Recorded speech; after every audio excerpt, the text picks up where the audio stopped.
கூடி கொள்ளையடிச்சா சரியாயிருமா? கூடி கொலை பண்ணிட்டா கொலை சரியாயிருமா? எப்படி கூட்டணி வைக்காம எப்படிங்க ஜெயிக்கிறது அப்படின்னு பொறுத்திருந்து பாரு எப்படி ஜெயிக்கிறோம்ட்டு.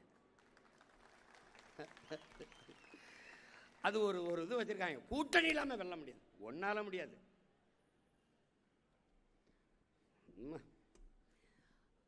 அரசியல் விடுதலை என்று தொடங்கப்பட்டது இந்த இயக்கங்கள் எல்லாம். அரசியல் விடுதலை.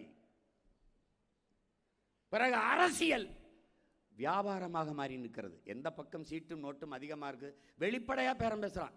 இப்ப பாருங்க, இன்னைக்கு வரைக்கும் அது பேசிட்டு இருக்கான். இந்த காங்கிரஸ் இந்த டிஎம்கே பார்த்துங்க, நீ எங்க போனாலும் உனக்கு இந்த வாட்டி அட்டினா இன்னாட்டி மரணடி கொடுக்கறனால பாரு, நீங்க வா. நீ பிஜேபி வரக்கூடாது, சரி, காங்கிரஸ் வரலாமா?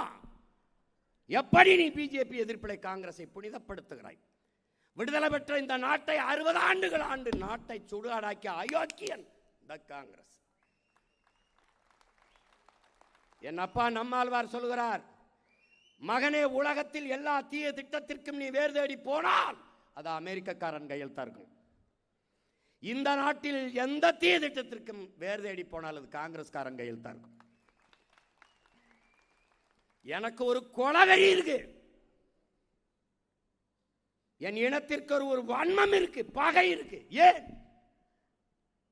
உன்னுடைய 3 கையெழுத்தில் என் தேசிய இனத்தின் தலையெழுத்தை மாற்றி விட்டாய். லால் பகதூர் சாஸ்திரி சிரிமாவோ கையெழுத்திலே எங்களுடைய மலையக மக்களை, பல லட்சக்கணக்கான மக்களை, குடியுரிமையற்ற நாடற்ற மக்களாக நள்ளிரவில் இறக்கி விட்டாய் வீதியில். நாங்கள் எல்லோரும் அங்கு இருந்திருந்தால் எங்கள் எண்ணிக்கை வலுவாக இருந்திருக்கும். குடியுரிமையை குடடா என்று சொல்லாமல் இரவோடரவாக நாடு கடத்தி இங்கே இறக்கி விட்டு போய்விட்டாய். அங்கே இருந்த தேயிலை தோட்டத்தில் இங்கே வந்து தேயிலை தோட்டத்தில் இறக்கி விட்டேன். அடுத்து இந்திரா காந்தி அம்மையார் அதே சினிமாவை கையெழுத்தில் தான் தோன்றித்தனமாக என்னுடைய சொந்த நிலத்தை, வெள்ளக்காரங்களத்தில் கூட அது அவன் கட்டுப்பாட்டில் இல்லை, என் பாட்டனுடைய சொந்த சொத்து கச்சத்தீவை எடுத்து கொடுத்து விட்டேன்.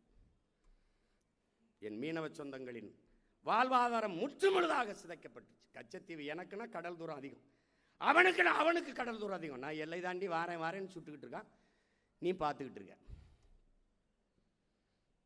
இந்த பாப்பியே 2 படகுல என் கொடியை கட்டிட்டு என் பிள்ளைய போயிட்டான், பதறிட்டான். ஒரே மாதிரி உடைய போட்டுக்கிட்டு நான் என்ன சொன்னாலும் கேட்க மாட்டேங்கிறாங்க. அவன் என்னை விட திமிரு பிடிச்சவங்க. அந்த கச்சத்தீவை சுற்றி வந்தவன் சீமான்ங்கிறான். சீமா இல்லடா அவன் போல். அப்ப நான் வந்து சீஃப் மினிஸ்டர் ஆஃப் தமிழ்நாடு முதலமைச்சர்னு உட்கார்ந்தானா நாடு நிலைமை என்னன்னு வாரு நீ.